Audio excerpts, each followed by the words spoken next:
Que la política mexicana viva de fantasmas no es nuevo. Lo novedoso es que ahora estos intereses oscuros que el oficialismo dice perseguir tienen TikTok, votarán por primera vez en 2027 y ya no se dejan intimidar por conferencias de prensa, donde se reparten culpas como si fueran volantes en el metro. La reacción del partido en el poder frente a la movilización de la generación Z revela algo más profundo que la molestia por unas vallas derribadas. Exhibe el desconcierto de una clase política que no entiende o no quiere entender que la juventud actual no responde a los viejos manuales del control político. Mientras Morena se empeña en construir una narrativa de conspiración financiada por multimillonarios inconformes y operadores en las sombras, miles de jóvenes se forman opinión sin pedir permiso, sin esperar línea y sin reverencias hacia el poder. Es cierto, hubo violencia y es obligación del Estado investigarla. Pero de ahí a suponer que cualquier expresión juvenil es parte de una operación orquestada para vender autoritarismo, hay un tramo largo que solo se recorre cuando el gobierno prefiere culpar antes que escuchar. Y peor aún, cuando confunde demanda social con estrategia electoral. El oficialismo insiste en buscar responsables en escritorios ajenos, pero evita mirar el creciente hartazgo en las aulas, en los centros de trabajo precario, en los salarios insuficientes y en la sensación generalizada de que la clase política, toda sin excepción, gobierna de espaldas a quienes heredarán el país. Lo que Morena sigue sin entender es que se están poniendo en contra a más de la mitad de los próximos primo votantes, y no por una conspiración, ni por un tuit incendiario, ni por Ricardo Salinas Pliego, ni por Claudio X González. Se los están echando encima porque mientras los jóvenes hablan de futuro, el poder responde con sospechas, regaños y comisiones especiales. Si de algo deberían cuidarse en Palacio Nacional no es de los operadores que imaginan detrás de cada protesta, sino de una generación que ya descubrió que la política también se puede enfrentar, deslizando el dedo en una boleta. Hoy es miércoles 19 de noviembre de 2025 y estas son las claves de la noticia. Sheinbaum renueva el PASIC y reporta baja en la canasta básica. Vinculan a proceso a 3 detenidos en la marcha de la generación Z. Monreal acepta que sí hay inconformidad, pero niega intento golpista tras las marchas. López Rabadán ofrece canal a la generación Z y rechaza criminalización. El PRI fija postura en foros sobre la Ley General de Aguas. Puebla anuncia segundo CREAN y polo de desarrollo económico líder.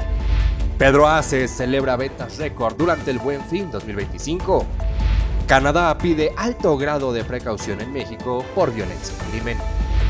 Llega Frente Frío número 15, habrá nieve y vientos de 80 km por hora. Y además, mucho más. Yo soy Fernando Moctezuma Ojeda y aquí comenzamos. Un espacio para entender lo que ocurre y por qué importa. Aquí comienzan las claves de la noticia. Con Fernando Moctezuma Ojeda. La presidenta Claudia Sheinbaum anunció la renovación del paquete contra la inflación y la carestía, el PASIC, con el compromiso de 20 empresas productoras y 12 cadenas de autoservicio para mantener en menos de 910 pesos durante 6 meses el precio de la canasta básica de 24 productos, cuyo costo ha bajado, dicen, en 4.7% en lo que va del sexenio. El secretario de Hacienda, Edgar Amador Zamora, detalló que el precio pasó de los 886.5 a los 845 pesos entre noviembre de 2024 y noviembre de 2025, es decir, una reducción del 3.4%, y recordó que el PASIC, vigente desde 2022, ha contribuido, dijo, a mantener la inflación dentro del rango objetivo del Banco de México durante 8 quincenas. Productores y cadenas de autoservicio como Bimbo, Lala, Kimberly-Clark, Chedraui, Soriana y La Comer ratificaron su participación, mientras el gobierno sostiene que combustibles y tarifas eléctricas no subirán por encima de la inflación. Sheinbaum destacó que el aumento del salario mínimo, que acumula un avance real del 125% desde 2018, ha protegido el poder de compra. El presidente saliente del CCE, el Consejo Coordinador Empresarial, Francisco Cervantes, afirmó que el PASIC y la política salarial han ayudado a reducir la pobreza y subrayó que rumbo a la revisión del TEMEC, el tratado entre México, Estados Unidos y Canadá, es clave preservar la integración económica de América del Norte, responsable de cerca del 30% del PIB mundial, el Producto Interno Bruto mundial. En tanto le cuento que un juez de control del reclusorio norte vinculó a proceso a 3 jóvenes detenidos durante la marcha de la Generación Z por los delitos de robo y lesiones, luego de que la Fiscalía Capitalina presentara un total de 8 imputados. La autoridad judicial calificó como legales todas las detenciones y determinó que 2 de ellos continúen su proceso en libertad con firma periódica de cada 15 días. Un tercer detenido también quedó vinculado, aunque los detalles de su situación jurídica se definirán en la continuación de la audiencia. Los 5 jóvenes restantes solicitaron la duplicidad del término constitucional, por lo que se les impuso prisión preventiva mientras se reanudan las audiencias. Las autoridades confirmaron que todos los casos avanzan conforme al calendario procesal y las medidas dictadas por el juez, en tanto la Fiscalía de la Ciudad de México integra los elementos de prueba bajo protocolos aplicables, dijo, a detención relacionadas con movilizaciones públicas. Oiga, ¿y del 2 de octubre no hay ningún detenido? Dijo, pregunto. En tanto, vamos al panorama. Panorama. Las claves de México y el mundo. Con María Laura Álvarez. Gracias, Fernando. En Washington, el Congreso de Estados Unidos aprobó este martes un proyecto de ley que ordena al Departamento de Justicia publicar los archivos relacionados con Jeffrey Epstein. La iniciativa avanzó pese a la resistencia inicial del presidente Donald Trump y del liderazgo republicano en la Cámara de Representantes.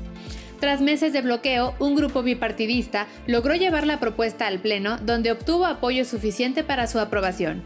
Trump terminó por aceptar la presión legislativa y anunció que firmará la ley. Horas después de la votación en la Cámara, el Senado confirmó que también la aprobará por unanimidad.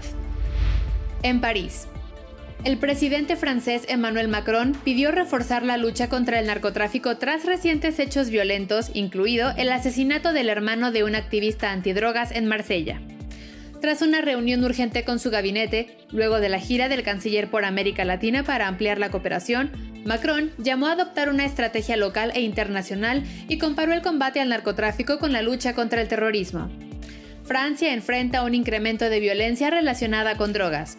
En 2024 se registraron 110 personas asesinadas y 341 heridas, con Marsella como uno de los principales focos donde al menos 15 personas han muerto este año en hechos vinculados al crimen organizado. En Moscú, la principal fuerza opositora en el Parlamento de Ucrania pidió la destitución total del gabinete y la formación de un gobierno de unidad nacional en lugar de limitarse a sustituir a los 2 ministros involucrados en un escándalo de corrupción ligado a la empresa estatal Energoatom. El bloque, encabezado por el expresidente Petro Poroshenko, argumentó que las grabaciones difundidas por la agencia anticorrupción NABU implican a más altos funcionarios y podrían afectar el apoyo internacional al país. El caso señala una red que habría obtenido al menos $100 millones mediante comisiones ilegales, presuntamente encabezada por el empresario Timur Mindich, cercano al presidente Volodymyr Zelensky, quien ha prometido transparencia en la investigación. El Kremlin afirmó que el escándalo reducirá la disposición de Europa a financiar a Ucrania, mientras que la Comisión Europea expresó respaldo al gobierno ucraniano y a sus esfuerzos anticorrupción. En Monterrey, más de 50 maestros jubilados de la sección 50 del CENTE acudieron al Congreso de Nuevo León para solicitar que el pago pendiente del 6.43% de sus pensiones sea incluido en el presupuesto estatal 2026. Presentaron un oficio para que el tema sea discutido en la Comisión de Presupuesto, donde estará el secretario de Finanzas estatal. Los jubilados señalan que el gobierno solo propuso un pago de 20 millones de pesos, aunque el adeudo total asciende a 1,000 millones. Piden que se integre una partida específica en el próximo presupuesto y anunciaron que continuarán exigiendo al Ejecutivo y al Legislativo la solución al rezago en sus pensiones. En Veracruz, Pedro González Rodríguez, ex candidato a la alcaldía de San Andrés Tuxtla y líder social en Villacomoapan, fue asesinado a balazos este martes. Hombres armados ingresaron a su domicilio y le dispararon según los primeros reportes.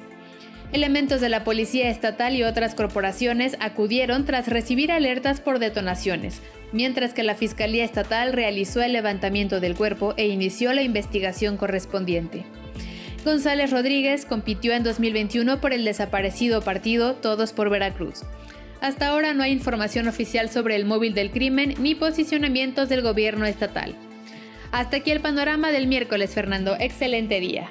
Muchísimas gracias, Laura. Excelente miércoles.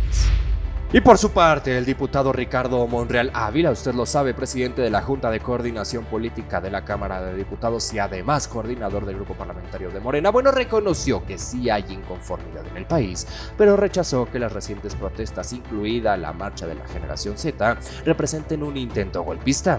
En conferencia conjunta en el Senado, conjunta con el senador Adán Augusto López Hernández y otros integrantes de sus bancadas, afirmó que el descontento proviene de sectores inconformes, fíjese usted, con la separación entre el poder político y económico, inconformes con la redistribución de la riqueza e inconformes con los cambios en el poder judicial. Monreal aseguró que no ve riesgo de desestabilización debido al alto nivel de aceptación de la presidenta Claudia Sheinbaum. También respondió a declaraciones del presidente estadounidense Donald Trump al señalar que México rechaza cualquier intento injerencista, aunque mantiene respeto por la vecindad y el derecho internacional. Sobre las movilizaciones, reiteró que el derecho a protestar debe ejercerse de manera pacífica y reconoció la presencia de provocadores, dijo, con fines mediáticos, pero llamó a encauzar la participación por las vías institucionales. Aquí yo le pregunto, ¿a quién le convendría reventar esta marcha? ¿A quién?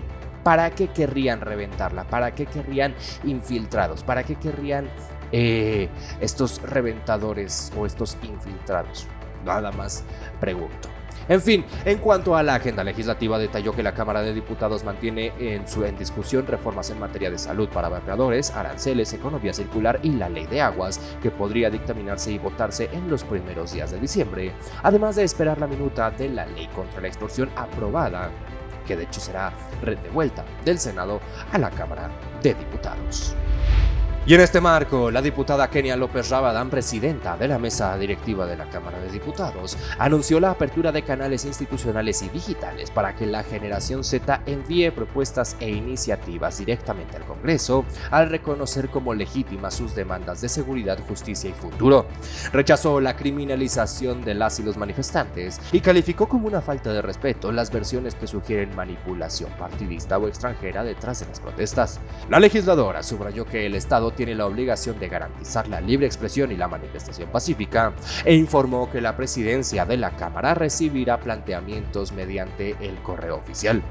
Sobre las detenciones y acusaciones de tentativa de homicidio contra jóvenes participantes, pidió evitar que se criminalice la protesta y afirmó que las y los jóvenes no necesitan cárcel, sino que necesitan esperanza.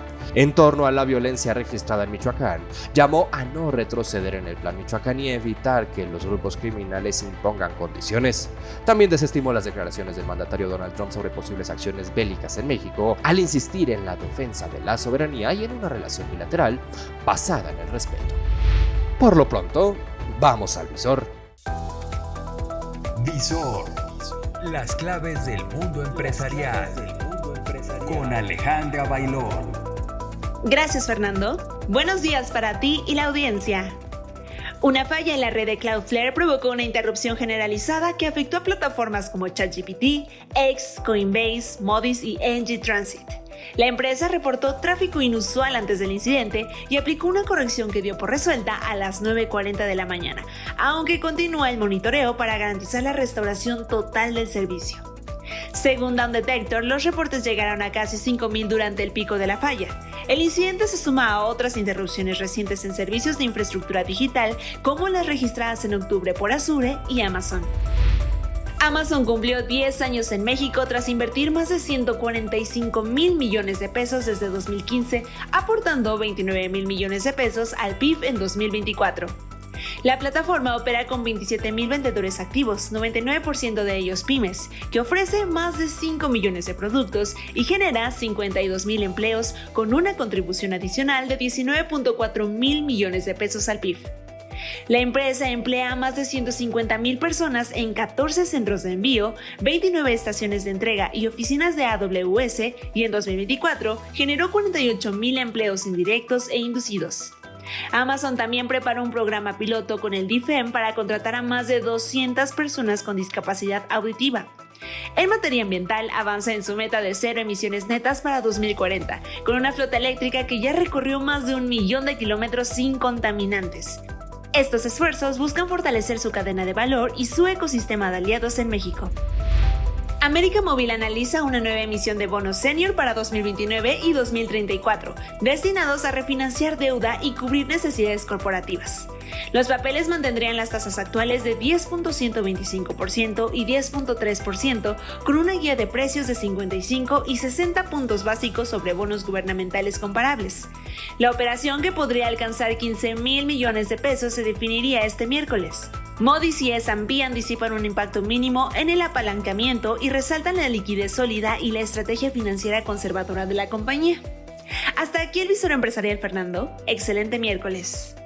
Muchísimas gracias, Ale. Excelente miércoles. Y ahora sí, en otros temas, le cuento que el diputado federal Erubiel Alonso Cue, integrante del grupo parlamentario del Revolucionario Institucional, advirtió durante el foro El agua que Morena te quiere quitar, versión Tabasco, que la iniciativa de la Ley General de Aguas permitiría mayores niveles de control y fiscalización sobre el almacenamiento y uso del recurso en pozos, aljibes y parcelas. Señaló que la propuesta incorpora mecanismos de control total y un enfoque recaudatorio al vincular las declaraciones y facturación por consumo de agua, por lo que llamó a rechazarla e informar a las comunidades. El legislador también expuso que Tabasco ocupa el primer lugar nacional en desempleo, enfrenta problemas de liquidez por adeudos con Pemex y que el reemplacamiento vehicular, además del posible retorno de la tenencia, afectará a la población. Recordó que la mayoría legislativa desechó las propuestas del PRI, como programas para madres buscadoras, ampliación de carreteras y un hospital de oncología, allá en Tabasco por supuesto, mientras persisten rezagos en infraestructura básica. Erubiel Alonso Cue, anunció una campaña contra el reemplacamiento, alertó sobre el posible aumento del predial y convocó a llevar el foro a los municipios al afirmar que vamos a defender al pueblo de Tabasco.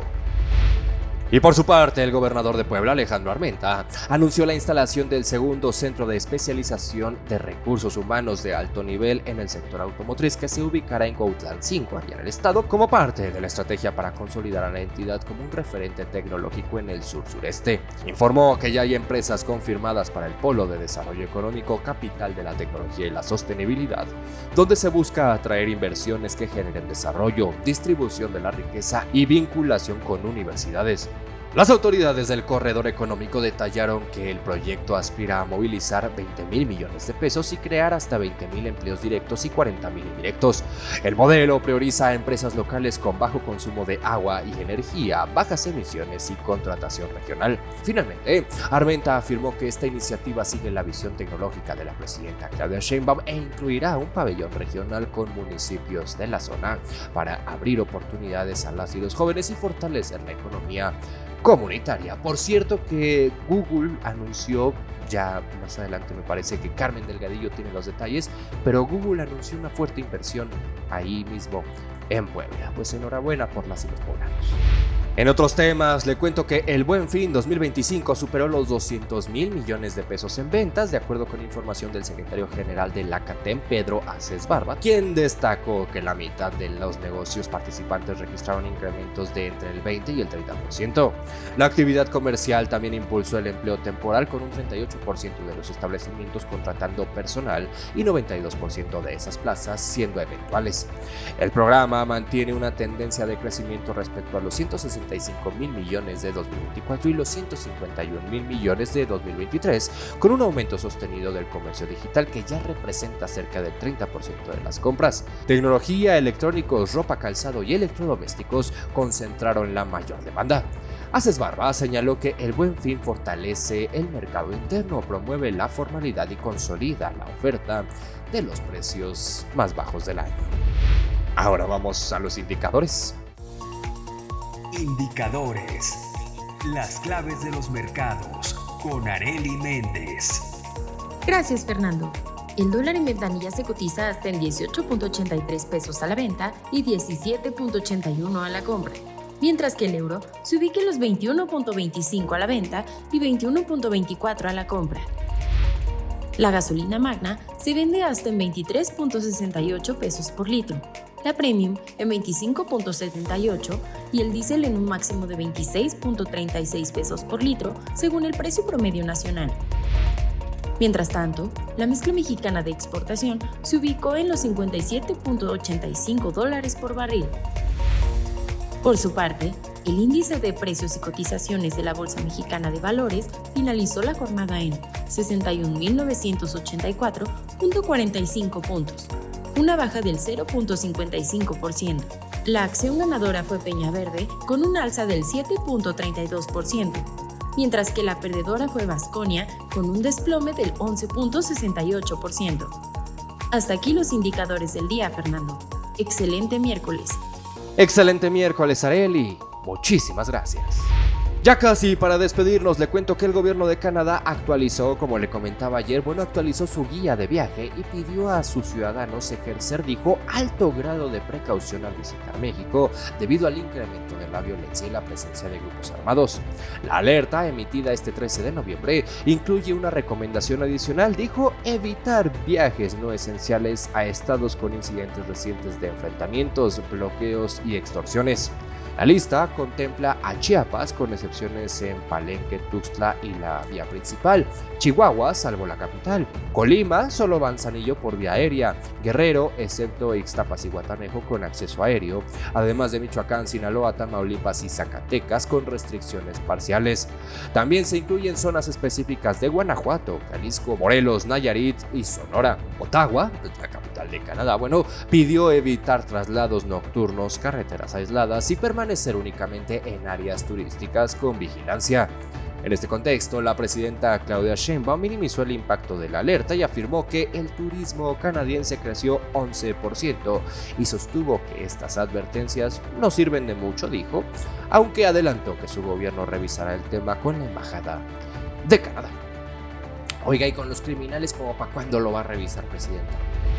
Finalmente le cuento que el Servicio Meteorológico Nacional informó que el Frente Frío número 15 ingresará por el noreste este martes, el noreste del país por supuesto, este martes, generando un descenso marcado en las temperaturas, rachas de vientos fuertes y lluvias en Baja California, Sonora y Chihuahua. En zonas serranas podrían registrarse nieve o aguanieve. El sistema estará acompañado por una vaguada polar, una circulación ciclónica y corrientes de chorro, condiciones que elevarán la intensidad de los vientos de hasta 80 kilómetros por hora en el Golfo de California y el noreste, además de oleaje de hasta 2.5 metros en las costas de Baja California. El Frente Frío número 14 aún dejará lluvias y ambiente muy frío en el norte de la península durante la noche, la península de California me refiero, durante la noche y madrugada, pero saldrá del país este lunes. En paralelo, canales de baja presión mantendrán lluvias fuertes en Chiapas y chubascos aislados en el sur y centro del país. En fin, abríguese donde quiera que usted nos escuche. Y antes de despedirnos, hay más información. Más información con Carmen Delgadillo. Gracias, Fernando. Excelente miércoles. La UNAM amplía su internacionalización con el modelo COIL, que pasó de 10 cursos en 2022 a 60 en 2024, beneficiando a 30 personas por curso. La iniciativa impulsa movilidad virtual, competencias interculturales y uso de tecnologías con la meta de integrarla a todos los planes de estudio. La Ciudad de México amplió hasta el 31 de diciembre de 2026 el plazo para tramitar la licencia permanente. El costo seguirá en $1,500 y ya se han emitido más de 1 millón. Los recursos financiarán obras de movilidad. El trámite puede hacerse en línea o en módulos con requisitos y examen según el caso. Google abrirá en Puebla su primer laboratorio de inteligencia artificial en México en enero de 2026, ubicado en Ciudad Modelo. El proyecto busca desarrollar soluciones aplicadas en servicios públicos. La zona recibirá infraestructura eléctrica adicional y contará con colaboración de otras tecnológicas. El análisis de Mercado Libre destacó un Buen Fin 2025 más digital con compras concentradas después de las 21 horas. Tecnología, moda y hogar lideran la demanda. Ciudad de México, Monterrey y Jalisco muestran mayor actividad y tickets de $500 a $800. Millennials y Generación X impulsan el consumo. Un estudio de Dartmouth advierte que la inteligencia artificial puede infiltrarse en encuestas y alterar resultados con pocas respuestas falsas y bajo costo. Los bots imitan perfiles demográficos y pasan filtros afectando sondeos políticos, científicos y sociales. El informe pide verificar participación humana real. Randstad reporta una caída global en vacantes de entrada por automatización y uso de inteligencia artificial con reducción de hasta 35 puntos en tecnología. La generación Z usa más estas herramientas, pero enfrenta inseguridad laboral y alta rotación. El estudio plantea reforzar capacitación y rutas de desarrollo. Un método que combina análisis químico e inteligencia artificial identificó firmas biológicas en rocas de Sudáfrica de 3.300 millones de años, duplicando la antigüedad detectable de vida. El hallazgo respalda la búsqueda de vida en Marte y otras lunas mediante rastreo molecular avanzado. Un estudio de 22 medios públicos reveló que chatbots como ChatGPT, Copilot, Gemini y Perplexity distorsionan noticias 45% de las veces con fallas en precisión y fuentes. La UER pidió regulación y monitoreo independiente para proteger la integridad informativa. Científicos identificaron que células moribundas dejan vesículas que guían al sistema inmunológico, pero que virus como la influenza pueden usar para propagarse como caballo de Troya. El hallazgo podría impulsar nuevas terapias que modulen la muerte celular. Un estudio en Estados Unidos encontró que niveles altos de cortisol en el embarazo se asocian con una erupción dental más temprana. Bebés con madres con más cortisol presentaron hasta 4 dientes adicionales a los 6 meses. Otras hormonas también mostraron vínculos débiles con este adelanto. Fernando, la información. Muchísimas gracias, Carmen. Excelente miércoles. Y con esto llegamos al final de este espacio. Antes de despedirme, quiero pedirle que considere seguirme en esta plataforma, comentar sus opiniones y si la información le resultó útil, comparta este episodio con quien usted crea que también le puede ser de utilidad. La redacción de este guión estuvo a cargo de Camila Gómez, la producción es de Neri Castillo y yo soy Fernando Moctezuma. Como siempre, le agradezco muchísimo que me permita acompañarle el favor de su confianza y le recuerdo que los detalles de toda esta y mucha más información la encuentra disponible en fermoctezuma.news y en todas las redes sociales como @fermoctezuma_o. En fin, que tenga un excelente miércoles, cuídese mucho, si así ha de ser, lo espero aquí mañana y ya lo sabe, pásala bien. Ahora sabes lo que de verdad importa. Esto fue Las Claves de la Noticia. Las Claves de la Noticia. Presentado por fermoctezuma.news.